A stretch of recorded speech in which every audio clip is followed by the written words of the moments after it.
In this episode, I want to talk about the concept of a game plan and what it means to me to like know how you want to play the game. It kind of, for me, the definition of a game plan is like knowing what's going to happen before it happens. You need to like have a plan on how to move forward and a plan like how you want to play and what items you want to buy. This also goes back to like picking your hero. You kind of need to have a plan for what you want to be doing in order to know if it's going to be good or not. I'm going to show you a Magnus game I played. I'll jump into the replay, where already from the picking stage, I can tell that the enemy team has very little tower push.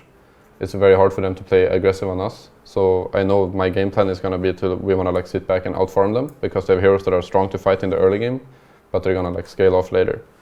I pick Magnus, and I know that in this game I'm going to defend towers. I know that because of the nature of our heroes, Wisp and Jug.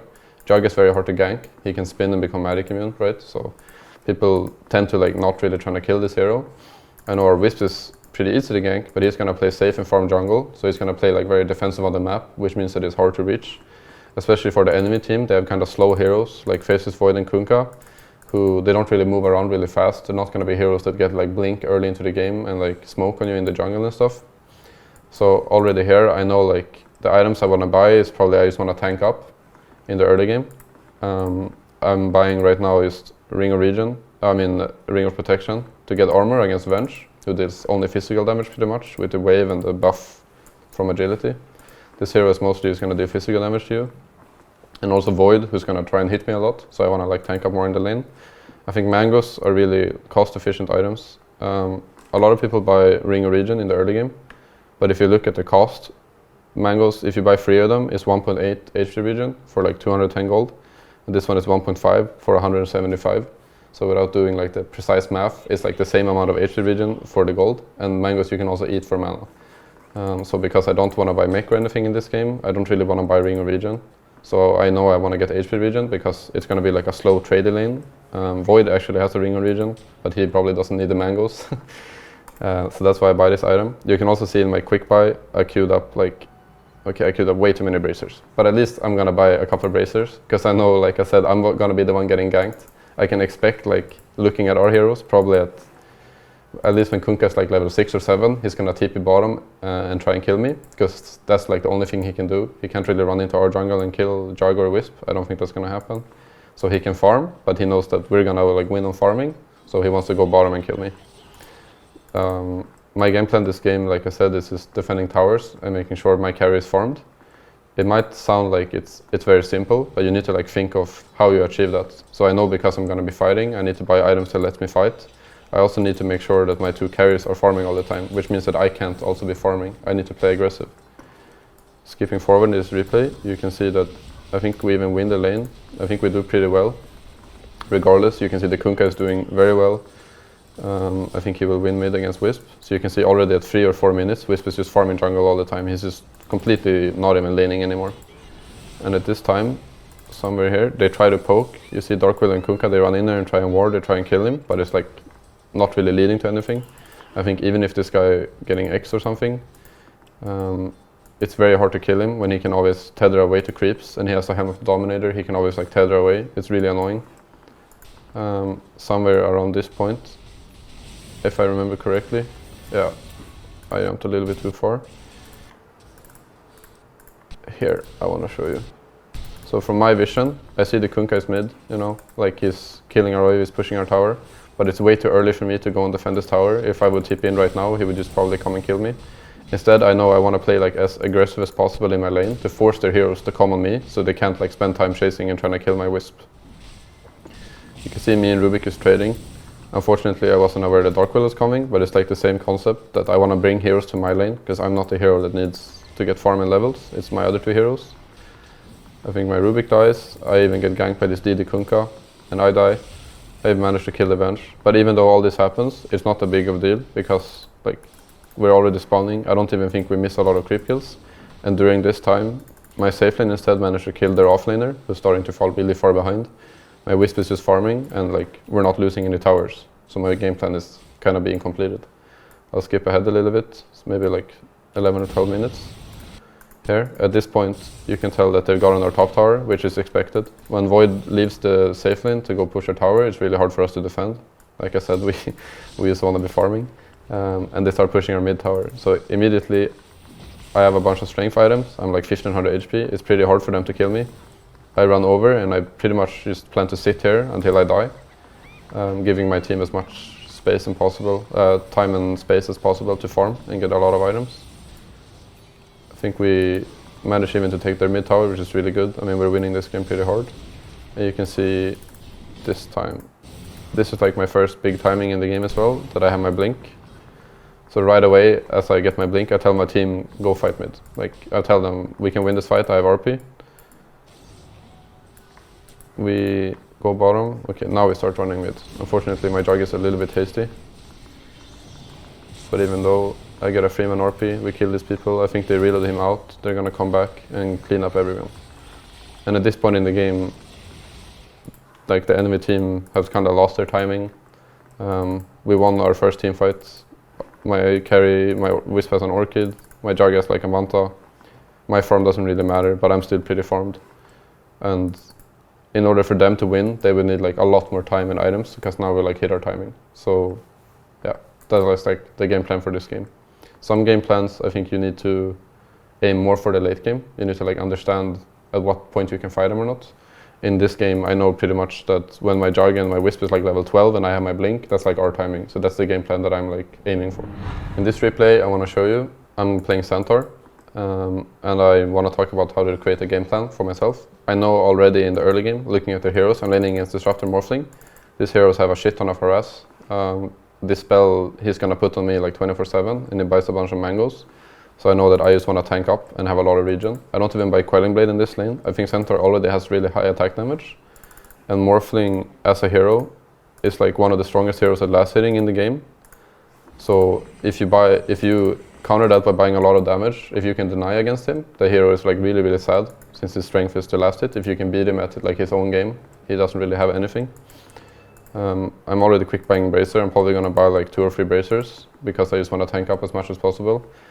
I know in this lane with the Lina that has set up for me, we're going to be able to kill them as well. So that's like another reason I'm not buying Quelling Blade, because if we can kill them, that means that they have to try and kill us. Like, if one lane is playing to kill, you can't just farm. Like, you're going to end up getting killed. So you kind of have to fight back or try and kill the enemy back.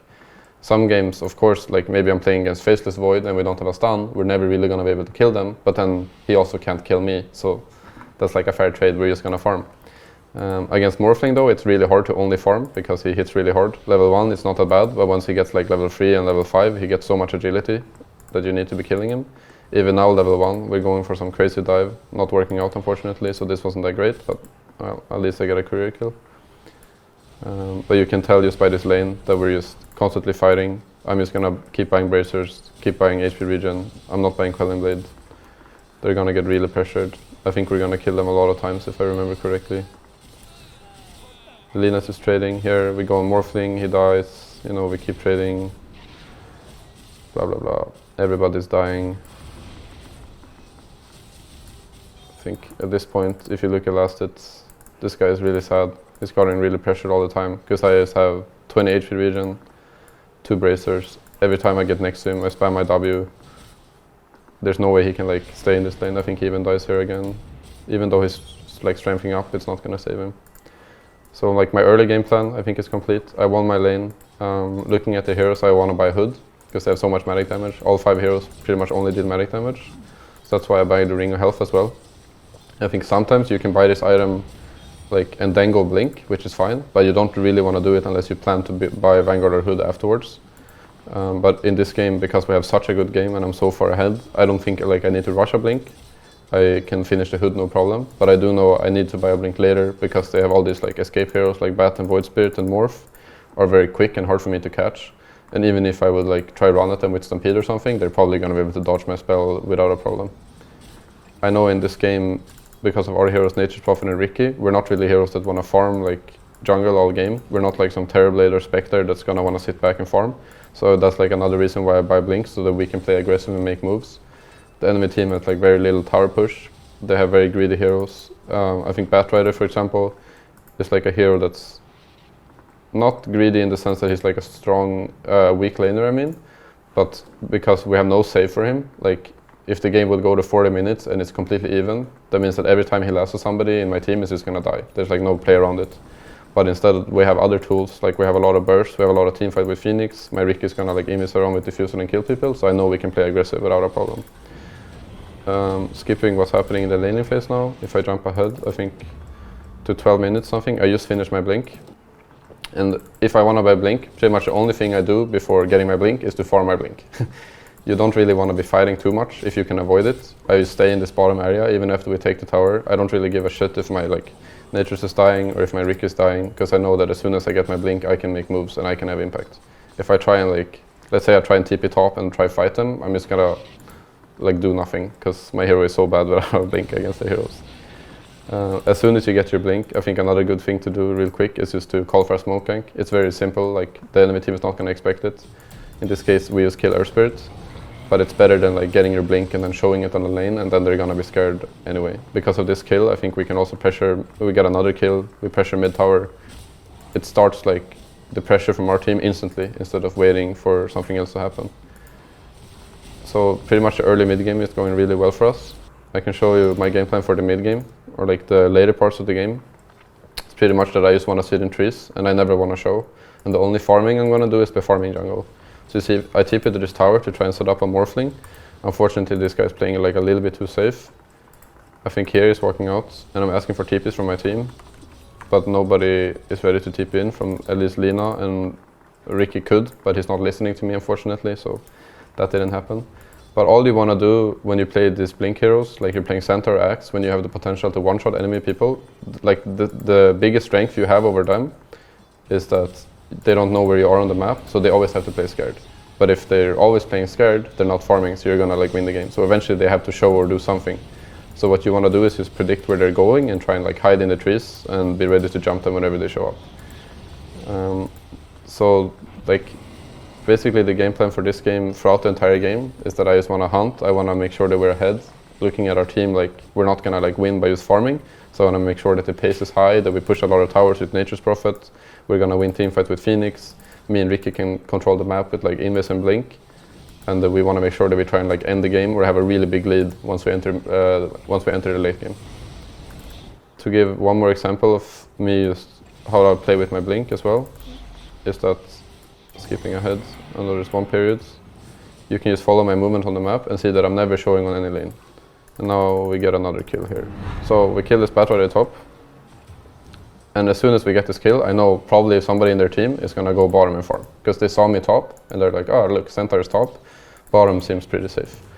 So the first thing I do right away is just run straight. I run through our jungle in order to dodge like the enemy's wards. I try and be sneaky. I know like I don't need to be there instantly. I can farm like a few camps on the way, but the most important thing is that I am at that area in the map where the enemy is going to be. So I run over, I tell my Lina, come kill somebody bottom, the Earth Spirit starts farming. I just get a free kill basically. He has no idea if I ran to bottom or if I'm still hiding top. The Morphling is also playing scared, mid they're playing scared, and we get this kill. And after this, you can tell by my hero as well that I just sit in trees and farm. They don't know once again if we're going top or if I'm staying bottom. Like, they have to play safe, this guy's playing safe, this guy's playing safe. Of course, now in this scenario I'm bottom, but we might as well just have been top, like killing this guy. So he has to run away as well. And now the enemy team is just all together and we're farming a lot more than them. To easiest explain when you want to be showing or not is to understand if the enemy has to be scared of you. If you can blink and stun a guy either together with your teammates or even better alone, that means that they always have to respect that you're not showing on the map. If they don't know if you're like top, mid or bottom or like what you're doing, they have to play really scared and they have to play together, which means that your team instead can farm a lot more than them and you'll pull ahead and win the game. Some games, if they have really tanky heroes, for example, or if they have heroes, or if you're like on a hero that doesn't have a lot of damage. Let's say this game, instead of me having Lina and Phoenix, I have like let's say I have Bane and Disruptor. Maybe those heroes are the ones that are supposed not to be showing, and instead I push lanes all the time, because Bane and Disruptor, they're like the ones setting up ganks, and they're the one like catching heroes, and I need to be the one pushing out lanes. But because I have Lina and Phoenix, two heroes that love to shove lanes and love to farm and want to get levels and experience, instead I can just sit in the trees and don't show all the time. And because they have like this Morphling, Earth Spirit, Void Spirit, all these heroes die extremely easy to use me blink and stunning them, I know like it's really important that they have to be scared and that they're not farming and running around and doing what they want, so I'm never gonna show. The best part about a lot of these like strength heroes as well is that you have high HP regen, so it's not really a problem for you to farm jungle and then to still be full HP for fighting. I think it's a good way to either have a regen item like a Vanguard or a Hood, or to buy some salves and just carry in your backpack, so you can farm jungle and still be ready to gank people, like sitting next to their lane and just waiting.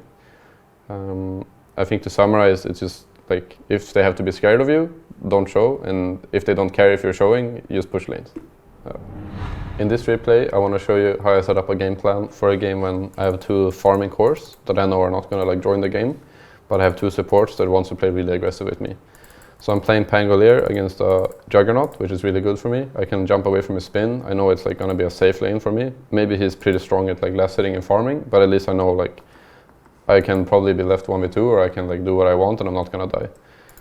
They have a DP position 5, which I don't think I expected. It's not very common, but it's not necessarily something that's like bad. It's just something that I don't think people play a lot. I think the reason I even picked Pango is because I think it's pretty good against DP. Ended up being in the lane against me. So you can tell that I have Earth Spirit and Pango against DP Juggernaut. We're like a little bit weaker in the lane, but I know my game plan for this lane is just that I want to farm as much as I can. I don't really care about Juggernaut farming, because I know that my Shadow Fiend and my PL is just going to farm. That means that I have to fight, which means it's really important for me to get a good early game. In some cases, you have other heroes in your team that wants to be fighting, then maybe you just want to like try and screw over the enemy carry instead. But in games when you need to be the one that's like making space for a very long period of time, it's way more important that you get a good game yourself, even if that means the carry is also going to have a really free game. Because I'm playing against a lane that I know they can never kill me, but it's easy for them to harass me, I buy like Ring of Regen and Tangos. I think I'll keep sending out regen. In this case, actually, I buy boots, which makes it easier for me to keep farming. But I know I'm gonna keep sending out regen throughout the lane, because all they can do is harass me. I don't really need to worry too much about like getting killed or anything. I just need to be able to keep farming. That's the most important thing.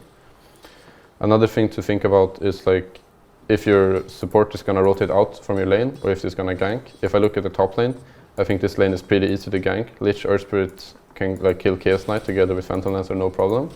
If I see mid, this lane is also like pretty easy to gank, and I know this guy, it's very hard for him to kill Juggernaut and Death Prophet. We're fighting a lot in the early game, and we actually managed to get a first blood, which is really good. But I think if you just look at the minimap, yeah, look, he goes mid, and then he stays mid for a very long period of time. He TPs top, like I'm left alone for a very long time. So it's good to like be able to try and figure out what's gonna happen before it happens, so that I can prepare with, I already have a bunch of regen, I have boots. I'm like in a position where I can play the game, because I expected him to leave me alone. Come mid-game in this game, as I predicted, I'm sure that my Shadow Fiend and Phantom Lancer is mostly going to be farming. This guy has finished Jules now, which means that he can still fight and he can like kill people. But it's not very easy for him to be in the front line, or for him to be the one that's like defending towers. I know that my PL is definitely going to farm for a very long time. He probably wants to finish like a Manta or maybe a Diffusal Blade before he joins this game. They have this AoE silence. They have like the stun from Windrunner, Batrider, which is going to try lasso him, and a bunch of stuff. So I know that my role is kind of just to defend towers and to be tanky. So by mech, I'm going to go Guardian Greaves. I know like I want them to go on me. I want to be able to dispel the silence from DP. I want to be able to dispel like stick and napalm stuff. As soon as they start pushing mid, I TP over and I tell my team like come and fight with me. It's very important that you communicate these things, so that you're not just going in alone and dying, I guess. I think being able to talk as an offlaner is probably like the most important thing as well for your games. Once again, like being in position for the enemy where they want to go and where they want to fight, especially in games like this when two of your other cores just want to farm, is really important. If I would have decided to stay top here, if I would be like, oh no, look, there's a lot of heroes mid, like I don't want to go here, that means that we would just lose this tower for free. They can go up in this jungle and farm. Eventually maybe they take Roshan a lot easier. It's like really important to try not give the enemy anything if you can defend it. Because of this good fight as well, we get like more time to farm. My PL has more space. He's not having that great of a game, you know, but if you skip ahead like 10 minutes later, he's probably one of the more farmed heroes. Okay, he's still not doing great, but that's more on the PL than on me. Anyway, like the point is that I know that once he gets items, we're gonna win this game. Like if PL gets 6 items, there's no way they kill him in this game. He's a lot stronger than anyone in their team. So all I need to do is just try and buy time. So I finished my Greaves. I even buy a cloak in order to just tank up. A lot of their damage is magic. On some heroes, you can also think like, what is gonna kill me in this game? I know that it's not like Juggernaut or CK is not really gonna be the ones killing me. I know what I would die to is getting like blink lassoed by Batrider, or like getting a Windrunner that's gonna like shackle me and power shot me and hit me with Monkey King Boar. So it's like good way to understand that the source of damage that's killing me is magic. Even though they have a lot of physical damage, these heroes are not the ones that's gonna be killing me. My game plan for like the late game in this game is pretty much only to stun the enemy. I guess it sounds a little bit simple, but SF and PL, they have no lockdown of their own. I mean, he has a slow with the Fusel and he has just like Yules, but realistically in a team fight, these two heroes have no stuns. My Lich is probably gonna die as he has no items, and my Earth Spirit hopefully stays alive, but is also having a pretty bad game. So I know like it's important for me to be able to keep, I guess, doing lockdown or to keep stunning the enemy so that we can do damage to them. If the Jug and the Windrunner are never getting stunned, that means they can always just run away and like kite my Shadow Fiend and my PL, which I don't want to happen. So I also buy Blink, and I think in pretty much every late game team fight that we take, if I can find one, like here, I know that I'm like going in, or at least not in this case, unfortunately, but I try and be the one that goes in first with my Blink. To summarize this episode, I think you can break it into three things, like the early game and the mid game and the late game. And you want to think about what it is you need to do well in all these parts of the game. For the early game, you kind of just need to think about your lane. Like, is my support going to stay with me? Is he going to rotate? Are people going to come to my lane? Are they going to kill me? Like, am I going to farm? Etc, etc. There's like a lot of things. Like, is their support going to harass me? Or is it like going to be a very, like a weak lane? A lane that I'm going to be killing? Depending on all these things, you want to decide what items you buy and how you like play. Because I knew that I was going to be left alone and it's just a harass lane, it's very easy for me to just buy a bunch of regen and farm, and I'm really happy. Some games, instead of buying regen, maybe I want to buy like Wraith Bands and turn into a carry on Pangolier because I'm playing against, let's say, an Anti-Mage who in this case is going to burn my mana, but if I buy a lot of stats, I can fight him back. And that's like my way of winning the lane. And then you want to think about your mid game, like what it is you want to be doing, farming, defending towers. If you want to play safe, if you want to play aggressive. In this game we win just by farming, so I know that all I want to do is defend. In other games you want to be the one that's being on the aggression and taking enemy towers and taking map control. And then come late game, you just want to think like, kind of like, what's my position, what do I need to be doing in order to have the most impact. In this game it's just literally stunning the enemy and staying alive. So I just buy auras and I buy a blink so I can stun as much as I can and try not to die. I know that my 2 cores are going to deal a bunch of damage, so I don't need to like worry about buying any damage items. I don't need to worry about like getting a lot of farming myself. I just need to buy time and make sure that they can do whatever they want. If you end up not having a game plan for a game, it's important to know that you should trust your team in a way. If you're feeling lost, you kind of just need to rely on that your team will carry you. I think it's the most important thing is to not die, to play safe, not take any risks. I think if you know what you're doing and you're confident, I'm all for taking risks and making big plays. But if you don't know what you're doing and you don't have a game plan, it's all about playing safe. So in the early game, that for example means like not dying in the lane, maybe missing a few creep kills is not the biggest deal, making sure that you always have regen. I think if you're like running out of regen, you're pretty useless in the lane, so that's one thing. I think in the mid game that means like instead of maybe pushing out lanes a lot or going for a lot of crazy smoke moves, you just play defensive, you stay behind. Maybe you're like sitting behind an enemy or just like sitting next to your carry that's farming. You know, it's not great, but at least it's not bad. A lot of ways that people lose games, I think, is that they do moves or they do plays that are bad. I think that's like worse than doing nothing. At least doing nothing is not good, but it's not bad. And I think in the late game that also means just staying with your team. Like if you don't really know what you're doing, you don't have a game plan, all you need to do is to stay with your team, stay safe, like stay together. Like just make sure that you at least get your spells off. It's like very basic, just use all your spells, try not to die before you use all your spells, make sure that you stay with your team and that you don't die alone.